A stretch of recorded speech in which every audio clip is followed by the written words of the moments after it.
ఇది ప్రజా చైతన్యం. 2024 అసెంబ్లీ ఎన్నికలకు సంబంధించి రాష్ట్రంలో ఏ పార్టీ గెలవబోతుంది, మరికొద్ది రోజుల్లో ఎన్నికల ఫలితాలు రాబోతున్నాయి. అందులో క్లియర్గా తెలుస్తుంది. దీనికి ముందు చాలా సర్వేలు బయటకు వస్తున్నాయి. చాలామంది సెఫాలజిస్టులు కూడా వాళ్ళ రిపోర్ట్లు బయటపెడుతున్నారు. అందులో భాగంగానే ఈరోజు సైపాల్ పండిట్ అందిస్తున్న రిపోర్ట్ ఇది. ఈయన ఒక పొలిటికల్ డేటా అనలిస్ట్గా చాలా కాలంగా పనిచేస్తున్నారు. దేశవ్యాప్తంగా ఉన్న అనేక రాజకీయ పార్టీలపైన చాలా పట్టుంది ఈయనకి.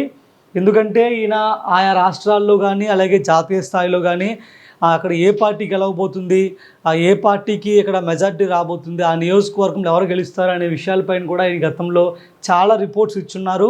ప్రస్తుతం కూడా చాలా రిపోర్ట్స్ ఇస్తున్నారు. ఈయన తెలంగాణకి ఇచ్చారు, ప్రస్తుతం ఆంధ్రాకి ఇచ్చారు, తెలంగాణతో పాటు కర్ణాటక రాష్ట్రానికి ఇచ్చారు ఎగ్జిట్ పోల్స్ సంబంధించి. సో అవన్నీ కూడా గతంలో నిజమయ్యాయి. వాటికి ప్రూఫ్స్ కూడా మీకు చూపిస్తాను నేను. మరి ఆంధ్రాకి ఇచ్చిన ఎగ్జిట్ పోల్ ఎలా ఉండబోతుందో కూడా ఇప్పుడు చూసే ప్రయత్నం చేద్దాం. ఇది ఈయన సంబంధించిన ట్విట్టర్ అఫీషియల్ అకౌంట్ సైపాల్ గారిది. సైపాల్ పండిట్ ఈయన బై ప్రొఫెషన్ పొలిటికల్ డేటా అనలిస్ట్గా ఈయన పనిచేస్తున్నారు. వీటికి సంబంధించి ఈయన అఫీషియల్ ట్విట్టర్ అకౌంట్ ఇది. ఆయా రాష్ట్రాలకు సంబంధించి చాలా డీటెయిల్స్ అయితే ఇక్కడ ఇచ్చారు. ఎగ్జిట్ పోల్స్ ప్రకారం ఈయన చాలా ఇచ్చారు. సరే, అవన్నీ మనకు అనవసరం. తెలంగాణకి సంబంధించి ఈయన ఎగ్జిట్ పోల్ ఎలా ఇచ్చారు, అక్కడ ఫలితాల తర్వాత అక్కడ పరిస్థితి ఎలా ఉంది, రెండు మ్యాచ్ అయ్యాయి ఏదో ఒకసారి చూద్దాం. తెలంగాణ ఇది ఆయన అకౌంటే, సైపాల్ పండిట్ ఆయన అకౌంటే. ఈ పోస్ట్ వచ్చేసి మనకి ఇక్కడ చూస్తే క్లియర్గా November 30, 2023 వీళ్ళు పోస్ట్ చేశారు. అంటే సరిగ్గా పోలింగ్ రోజు, పోలింగ్ తర్వాత వీళ్ళు పెట్టారు ఎగ్జిట్ పోల్ అన్నమాట. పోలింగ్ తర్వాత రిలీజ్ చేశారు వీళ్ళు పోస్ట్ని November 2023లో. తెలంగాణకు సంబంధించి ఎగ్జిట్ పోల్ ఆఫ్ తెలంగాణ, ఇక్కడ ఓట్ షేర్ కాంగ్రెస్ పార్టీకి 44.7% ఓట్ షేరింగ్ ఉంది అని చెప్పి వీళ్ళు చెప్తున్నారు. అదేవిధంగా బీఆర్ఎస్ పార్టీకి 39.5% ఓట్ షేర్ ఉందని చెప్పి వీళ్ళు చెప్తున్నారు. బీజేపీ పార్టీకి 8.9% ఓట్ షేర్ వస్తుంది. అలాగే మిగతా పార్టీలకు 6.9% వస్తాయని వీళ్ళు అప్పుడు ఎగ్జిట్ పోల్లో ఇచ్చారు. ఇండియన్ నేషనల్ కాంగ్రెస్ పార్టీకి 75 స్థానాలు వస్తాయి, 75 స్థానాలు. బీఆర్ఎస్ పార్టీకి, అంటే టీఆర్ఎస్ పార్టీ అనేవారు అప్పట్లో, బీఆర్ఎస్ పార్టీకి 33 సీట్లు వస్తాయి, బీజేపీకి 4 సీట్లు వస్తాయి, ఎంఐఎం పార్టీకి 6 సీట్లు వస్తాయి, మిగతా పార్టీ 1 సీటు వస్తుందని చెప్పారు. సో మొత్తానికి అక్కడ ఎవరు ఊహించిన విధంగా కాంగ్రెస్ పార్టీ అధికారంలోకి వస్తుంది అని చెప్పిన సర్వేల్లో వీళ్ళ సర్వే కూడా ఒకటి. చెప్పిన సెఫాలజిస్టుల్లో ఈయన కూడా ఒకరు. సో తెలంగాణకు సంబంధించి ఇండియన్ నేషనల్ కాంగ్రెస్ తెలంగాణలో అధికారంలోకి రాబోతుందని చెప్పి సరిగ్గా కరెక్ట్గా ఈయన ఎగ్జిట్ పోల్ అప్పుడు ఇవ్వడం చూసాం. దగ్గర 75 సీట్ల దగ్గరలోనే వాళ్ళకు కూడా ఈ సీట్లకు దగ్గరగానే వచ్చాయి. బీఆర్ఎస్ పార్టీకి కూడా దగ్గర ఈ సీట్లకే వాళ్ళు పరిమితమయ్యారు. ఎగ్జాక్ట్ సీట్లు నాకు గుర్తులేదు, బట్ ఈ సీట్లకు దగ్గరలోనే ఎగ్జాక్ట్ రిపోర్ట్ అయితే ఇచ్చారని మనం చెప్పుకోవచ్చు. వాళ్ళు చెప్పిన విధంగానే కాంగ్రెస్ పార్టీ తెలంగాణలో అధికారంలోకి వచ్చింది. సో ఇదే సెఫాలజిస్టు ఈయనే ఆంధ్ర గురించి ఏం చెప్పారు. ఈయన ప్రధానంగా ఆంధ్ర అసెంబ్లీ ఎన్నికలకు సంబంధించి కాకుండా ఆంధ్రాలో లోక్సభ ఎన్నికల స్థానాల గురించి ఏం చెప్పారు.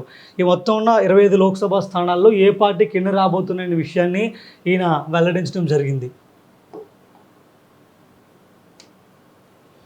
ఆంధ్రాకు సంబంధించి మనకు కనిపిస్తుంది క్లియర్గా. ఆంధ్రప్రదేశ్ లోక్సభ ఎలక్షన్ 2024 సైపాల్ పండిట్ ఆయన అకౌంట్ ఇది. The following are our latest ground zero updated parliamentary seats wise final data on AP Lok Sabha election. ఈ ఎన్నికల్లో వైఎస్ఆర్ కాంగ్రెస్ పార్టీకి 25 లోక్సభ స్థానాల్లో 16 లోక్సభ స్థానాలు వైఎస్ఆర్ కాంగ్రెస్ పార్టీకి వస్తాయి అని వీళ్ళు చెప్తున్నారు. 25 లోక్సభ స్థానాల్లో 16 లోక్సభ స్థానాలు కాంగ్రెస్ పార్టీ గెలుచుకుంటుంది. అదేవిధంగా ఎన్డీఏ అంటే కూటమి పార్టీలకు 8 సీట్లు వస్తాయి. కూటమి పార్టీలకి 8 లోక్సభ స్థానాలు గెలుచుకోబోతుంది. కూటమి పార్టీలో మళ్ళీ విడిగా ఇచ్చారు. టీడీపీకి ఎన్ని, జనసేనకి ఎన్ని, బీజేపీకి ఎన్ని. టీడీపీ పార్టీకి 6 సీట్లు వస్తాయి, ఎంపీ సీట్లు. జనసేన పార్టీకి 1 వస్తుంది, బీజేపీకి 1 వస్తుంది. ఇండియా కూటమి అంటే కాంగ్రెస్ పార్టీ కూడా 1 స్థానంలో ఆంధ్రప్రదేశ్లో 1 ఎంపీ స్థానాన్ని గెలుస్తుంది అని చెప్పి వీళ్ళు రిపోర్ట్ ఇచ్చారు. సో వైఎస్ఆర్ కాంగ్రెస్ పార్టీ 16 స్థానాల్లో గెలుస్తుంది. ఆ 16 లోక్సభ స్థానాలు ఏంటి అవి కూడా వీళ్ళు ఇక్కడ మెన్షన్ చేశారు.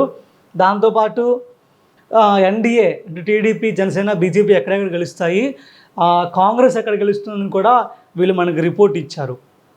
సో నంద్యాల పార్లమెంట్ నియోజకవర్గంలో కాంగ్రెస్ పార్టీ గెలుస్తుంది, వైఎస్ఆర్ కాంగ్రెస్ పార్టీ గెలుస్తుంది ఎంపీ సీట్. అదే శ్రీకాకుళం పార్లమెంట్ నియోజకవర్గంలో తెలుగుదేశం గెలుస్తుంది, అనకాపల్లి పార్లమెంట్ నియోజకవర్గంలో వైఎస్ఆర్ కాంగ్రెస్ పార్టీ గెలుస్తుంది, అక్కడ పోటీ చేస్తున్న బీజేపీ అభ్యర్థి ఓడిపోబోతున్నారు. అమలాపురం అసెంబ్లీ పార్లమెంట్ నియోజకవర్గంలో తెలుగుదేశం పార్టీ గెలుస్తుంది. నరసరావుపేటలో Narasaraopet MP seat YSR Congress party గెలుస్తుంది. Kurnool MP seat YSR Congress party, Anantapuram MP seat YSR Congress party, Tirupati MP seat YSR Congress party, కడపలో ఇక్కడ కాంగ్రెస్ పార్టీ గెలుస్తుంది, వైఎస్ఆర్ కాంగ్రెస్ పార్టీ ఓడిపోతుందని చెప్పారు. కడపకు సంబంధించి షర్మిల అక్కడ కాంగ్రెస్ పార్టీ నుంచి పోటీలో ఉన్నారు, ఆమె గెలవడానికి చాలా వరకు ఛాన్స్ ఉందని చెప్తున్నారు. ఇక్కడ వీళ్ళు మనకి స్టార్ కూడా మెన్షన్ చేశారు. Star means very close fight constituency, అంటే గెలుపుకు చాలా దగ్గరగా ఉన్న నియోజకవర్గం అని చెప్పి వీళ్ళు చెప్తున్నారు. Rajampet YSR Congress party, Eluru YSR Congress party, Guntur Telugu Desam party, Araku YSR Congress party, Bapatla Telugu Desam party, Ongole YSR Congress party, Vizianagaram Telugu Desam party, Visakhapatnam Telugu Desam party, Kakinada Janasena party గెలుస్తుంది. రాజమండ్రి నుంచి వైఎస్ఆర్ కాంగ్రెస్ పార్టీ చాలా దగ్గరగా ఉంది విజయానికి. మచిలీపట్నంలో కూడా వైఎస్ఆర్ కాంగ్రెస్ పార్టీ ఎంపీ స్థానాన్ని గెలుస్తుంది, చాలా దగ్గరగా ఉందని చెప్తున్నారు. విజయవాడ కూడా వైఎస్ఆర్ కాంగ్రెస్ పార్టీయే వస్తుంది, విజయానికి చాలా దగ్గరగా ఉందని చెప్తున్నారు. హిందూపురం పార్లమెంట్ నియోజకవర్గం కూడా వైఎస్ఆర్ కాంగ్రెస్ పార్టీదే అని చెప్తున్నారు. నెల్లూరు ఎంపీ స్థానం కూడా YSR Congress party, Chittoor parliament నియోజకవర్గం కూడా వైఎస్ఆర్ కాంగ్రెస్ పార్టీ గెలుస్తుంది. నరసాపురంలో మాత్రం బీజేపీ గెలుస్తుంది అని చెప్పి వీళ్ళు చెప్తున్నారు. సో మొత్తానికి 25 స్థానాల్లో వైఎస్ఆర్ కాంగ్రెస్ పార్టీ 16 స్థానాల్లో గెలిస్తే ఎన్డీఏ కూటమి మొత్తం 8 స్థానాల్లో గెలుస్తుంది. TDP 6, Janasena 1, BJP 1. అదేవిధంగా కాంగ్రెస్ పార్టీ కూడా రాష్ట్రంలో ఒక స్థానంలో గెలవడానికి చాలా అవకాశాలు ఉన్నాయని చెప్పి ఈ సర్వే మనకి చెప్తున్న పరిస్థితి. సో దీన్ని మనం చాలా దగ్గరగా నమ్మొచ్చు, ఎందుకంటే ఈయన గతంలో కూడా చాలా చేసున్నారు, చాలా సర్వేలు చేస్తున్నారు. ఈయన దేశవ్యాప్తంగా కూడా చాలా రాష్ట్రాలకు సంబంధించి ఎగ్జిట్ పోల్స్ ఈయన చాలా ఇచ్చున్నారు. అవన్నీ కూడా దాదాపుగా ఈయన ఇచ్చిన ఎగ్జిట్ పోల్కి దగ్గరగా ఉన్నాయి చాలా ఎగ్జిట్ పోల్స్. బెస్ట్ ఎగ్జాంపుల్ మనం తెలంగాణ చూసాం. తెలంగాణలో కాంగ్రెస్ వస్తుంది అని చెప్పిన ఎగ్జిట్ పోల్స్ కానీ సెఫాలజిస్టులు కానీ చాలా తక్కువ మంది మనకు అప్పుల్లో ఉన్నారు. అందరూ బీఆర్ఎస్ వస్తుందని చెప్పారు, కానీ అనూహ్యంగా కాంగ్రెస్ వచ్చింది. దాన్ని ఊహించే వాళ్ళు కూడా చాలా తక్కువ మంది మనకు కనిపించారు. సో అందులో ఈయన ఒకరు. సో ఈయన తెలంగాణకు సంబంధించి చెప్పింది నిజమైంది కాబట్టి ఆంధ్రాకు చెప్పింది కూడా నిజమవడానికి చాలా ఛాన్స్ ఉందని చెప్పి మనం నమ్మొచ్చు. సో 25 సీట్లలో 16 ఎంపీ సీట్లు వైఎస్ఆర్ కాంగ్రెస్కి వస్తే మిగిలిన సీట్లన్నీ కూడా మిగిలిన కూటమి పార్టీలకి 1 సీటు కాంగ్రెస్ పార్టీకి వస్తుంది అని చెప్పి మనకి సైబాపాల్ పండిట్ ఆయన ఇచ్చిన ఎగ్జిట్ పోల్లో తెలియజేయడం జరిగింది. Thank you.